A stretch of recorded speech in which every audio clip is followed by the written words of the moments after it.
दोस्तों, राजू सर के नाम से इस यूट्यूब चैनल में आपका हार्दिक स्वागत है। वीडियो की स्टडी के अंदर हम एक नया एमसीक्यू वीडियो लेके आए हैं, जो AIIMS Delhi nursing officer exam के एमसीक्यूज के पॉइंट ऑफ व्यू में उस एग्जाम के पॉइंट ऑफ व्यू में हम ये एमसीक्यू सॉल्व करेंगे, जिसमें हर एक क्वेश्चन को विद रैशनल हम यहाँ पे सॉल्व करने जा रहे हैं। तो आप वीडियो के क्वेश्चन को ध्यानपूर्वक पढ़ें, ऑप्शन को समझें और क्या रैशनल है आंसर को सुने और उसका रैशनल है समझें और अपने कंसेप्ट को बनाएं ताकि एग्जाम में आपको फायदा मिल सके।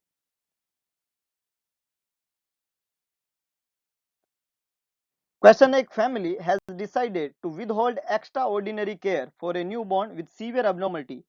How should a nurse interpret this decision?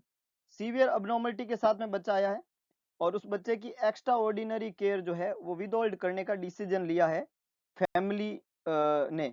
और ये जो डिसीजन फैमिली का है उसको नर्स जो है वो किस तरीके से इंटरप्रेट करेगी, ये क्वेश्चन ने पूछा है।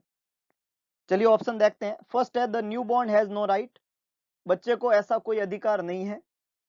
सेकंड है it is the same as euthanasia, ये यूथेनेशिया की तरह है। यूथेनेशिया वर्ड का मतलब होता है मर्ची किलिंग, तो ये मर्ची किलिंग की तरह है, दया भाव करके किसी को मरने छोड़ देना, ये यूथेनेशिया कहलाता है। तो ये उस तरह का कंसेप्ट है। तीसरा it is illegal professional practice, ये इलीगल प्रोफेशनल प्रैक्टिस है, ये प्रोफेशनल प्रैक्टिस सही नहीं है, ऐसे बच्चे को मरने के लिए नहीं छोड़ा जा सकता, उसको एक्स्ट्रा ऑर्डिनरी केयर का जरूरत रहेगा। एंड लास्ट वन है the newborn is being allowed to die, newborn baby को मरने के लिए छोड़ दिया जाएगा। अलाउड टू डाई, उसको मरने के लिए छोड़ दिया जाएगा। तो देखिएगा एक्स्ट्रा ऑर्डिनरी केयर का मतलब क्या, पहले ये समझिएगा। तो एक्स्ट्रा ऑर्डिनरी केयर का मतलब है, फॉर एग्जांपल एक बच्चा है जिसको ऑक्सीजन लगी हुई है और ऑक्सीजन से उसका सेचुरेशन मेंटेन है। अब क्या हुआ, अचानक से बच्चे का ऑक्सीजन से सेचुरेशन मेंटेन होना बंद हो गया, तब उस बच्चे को क्या जरूरत रहेगा, उसको इंटूबेट करना पड़ेगा, ईटी ट्यूब डालना पड़ेगा और वेंटिलेट करना पड़ेगा। लेकिन पेरेंट्स ये नहीं चाहते कि उस बच्चे को ये दिया जाए, ये एक्स्ट्रा ऑर्डिनरी केयर दिया जाए। ऑर्डिनरी केयर से कोई प्रॉब्लम नहीं, ऑक्सीजन लगाने से प्रॉब्लम नहीं, लेकिन इंटूबेशन से प्रॉब्लम है। तो दे डोंट वांट, बिकॉज बच्चे में सीवियर अबनॉर्मलिटी है और वो इस तरीके से चाहते हैं। तो आप इसको कैसे इंटरप्रेट करेंगे?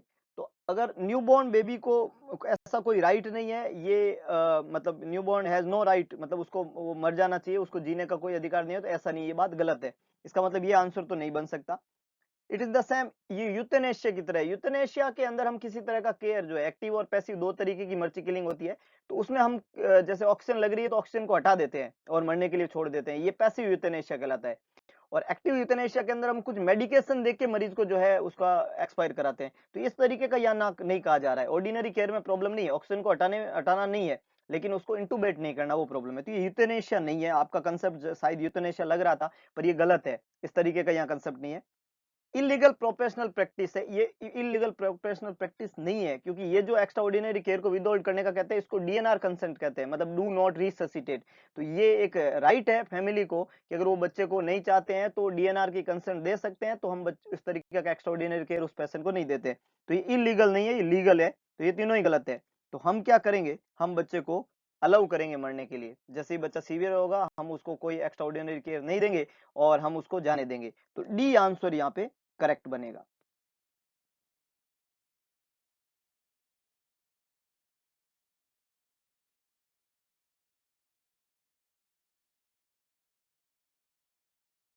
नेक्स्ट क्वेश्चन है a nurse is planning an initial home care visit to a mother who gave birth a high risk infant, एक हाई रिस्क इन्फेंट को मदर ने बर्थ किया है और नर्स जो है होम केयर विजिट का प्लान कर रही है, क्योंकि बच्चा हाई रिस्क इन्फेंट है, उसको कुछ भी, हाई रिस्क इन्फेंट ज्यादातर डायबिटिक मदर के बच्चे होते हैं जिनको हाइपोग्लाइसीमिया हो सकता है, इस तरीके का कंसेप्ट है।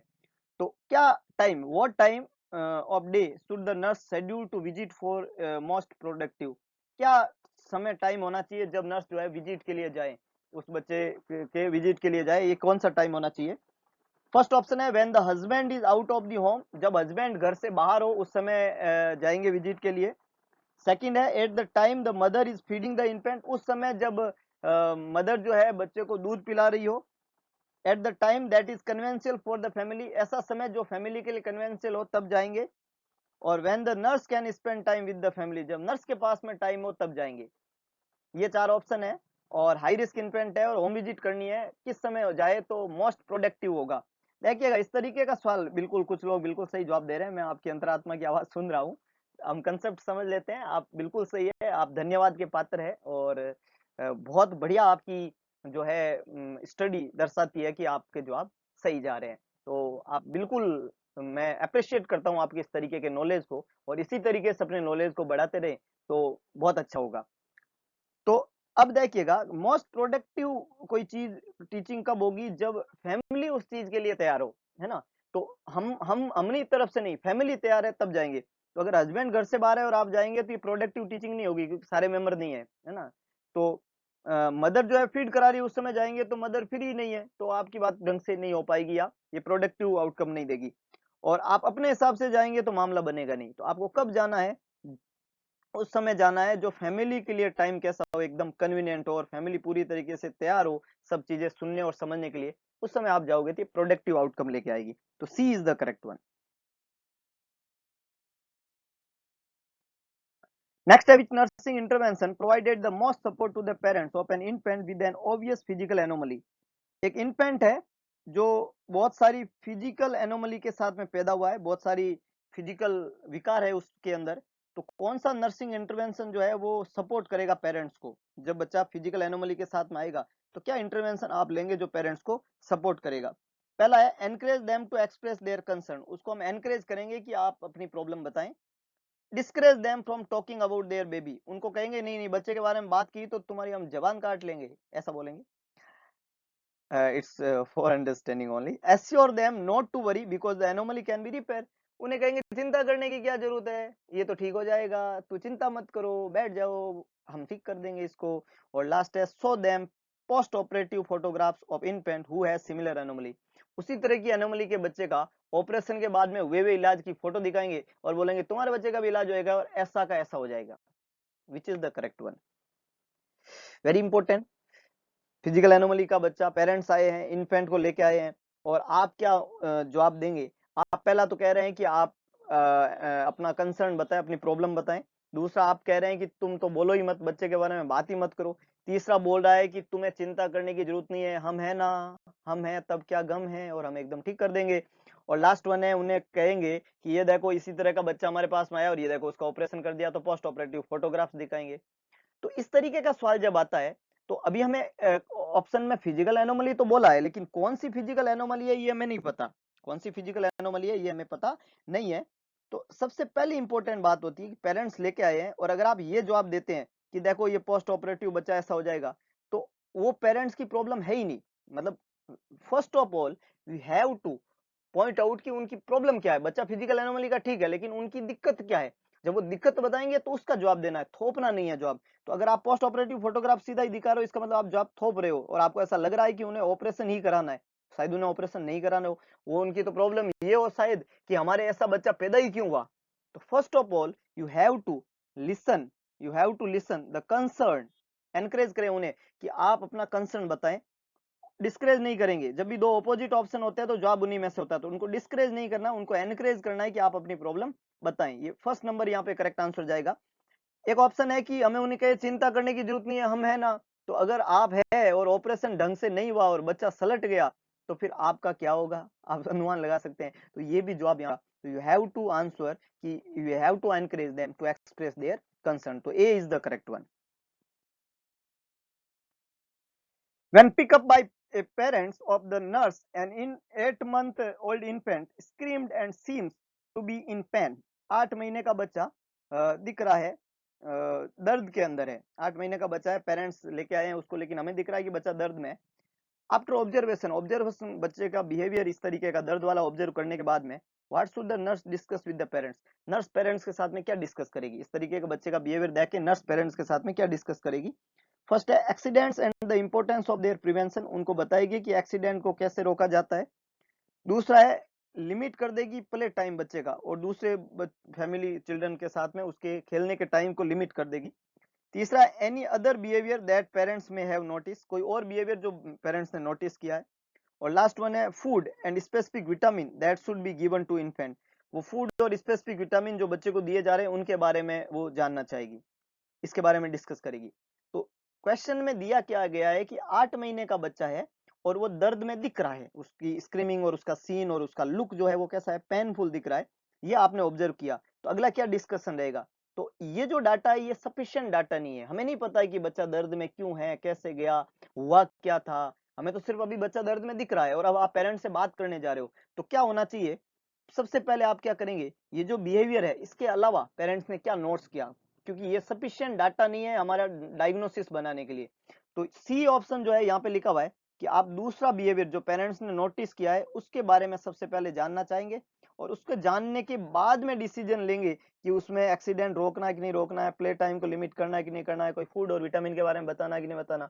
ये तब जब हम डायग्नोसिस तक पहुंच जाए, अभी हम पहुंचे ही नहीं है, हमें पता ही नहीं है प्रॉब्लम क्या है, हमें तो सिर्फ बच्चा दर्द में दिख रहा है। तो अब पेरेंट्स से डिस्कस करेंगे कि ये कब से हो रहा है, क्यों हो रहा है, क्या बिहेवियर है, और क्या नोट्स किया, कोई तान आई इसको, मतलब बहुत सारी ऐसी बातें होती है जो सब्जेक्टिव और ऑब्जेक्टिव डाटा जो होते हैं वो कलेक्ट करने पड़ते हैं फॉर डायग्नोसिस। तो ये सी ऑप्शन जो है यहाँ पे करेक्ट जाएगा।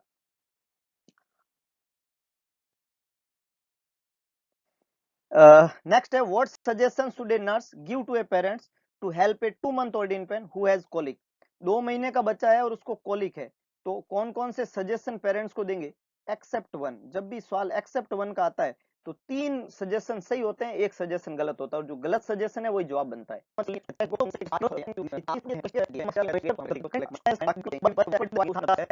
सजेशन दे रहे हैं ताकि कोलिक जो है उसका ट्रीटमेंट हो जाए, एक बात को छोड़ के। तो कोलिक क्या होता है, कोलिक ज्यादातर इवनिंग समय में होता है, बच्चों के इंटेस्टाइन में स्पाज्म होने की वजह से होता है, ये कोलिक कहलाता है।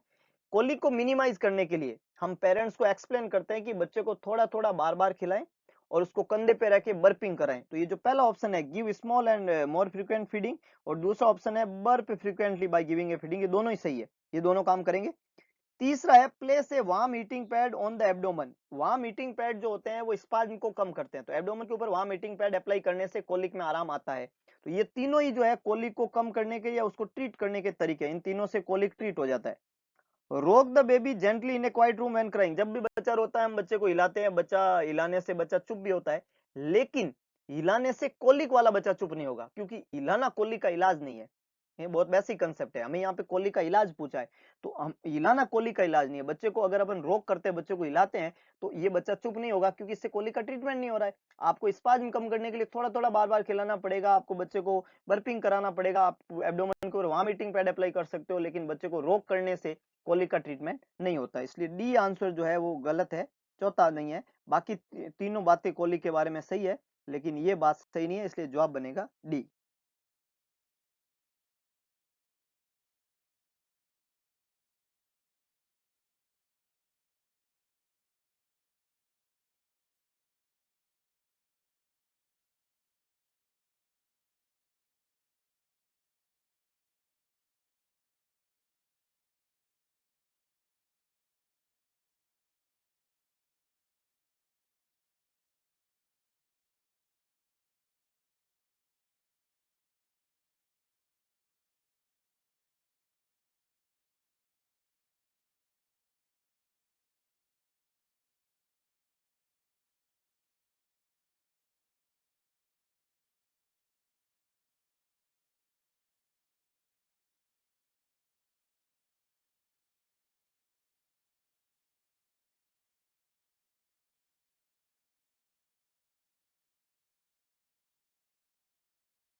Question है, what characteristic does a nurse expect infant and young children who has failure to thrive to exhibit?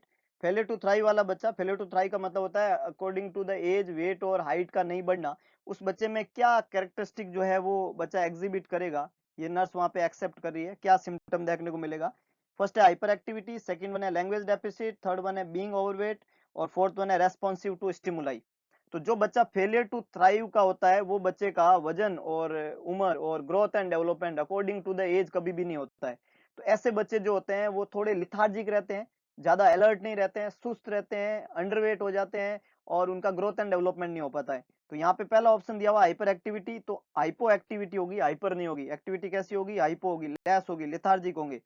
दूसरा ऑप्शन है लैंग्वेज डेफिसिट, तो इनका ग्रोथ एंड डेवलपमेंट अफेक्ट होता है, इसलिए इन बच्चों में लैंग्वेज गड़बड़ देखने को मिलती है, लैंग्वेज की डेफिसिट होगी, ये करेक्ट आंसर है। बीइंग ओवरवेट, तो अंडरवेट होते हैं बच्चे, ओवरवेट नहीं होते हैं, उनका वजन जो होता है वो कम देखने को मिलता है। रेस्पॉन्सिवनेस टू स्टिमुलाई, स्टिमुलाई के प्रति वो रेस्पॉन्सिव नहीं होते हैं, वो लेस रेस्पॉन्सिव होते हैं, अलर्ट नहीं होते हैं, लेस अलर्ट होते हैं, इसलिए आंसर क्या रहेगा? B, language deficit. क्वाइट और लिथार्जिक रहते हैं ऐसे बच्चे, वजन उनका यूजुअली कम होता है और फिजिकल इमोशनल इलनेस होती है उनमें। रेस्पॉन्सिवनेस टू स्टिमुलाई जो है उसमें लिमिटेड देखने को मिलती है, तो ये सब कम कम होता है, ज्यादा नहीं होता है। नेक्स्ट वन है identify the image given below, ये इमेज किसका है?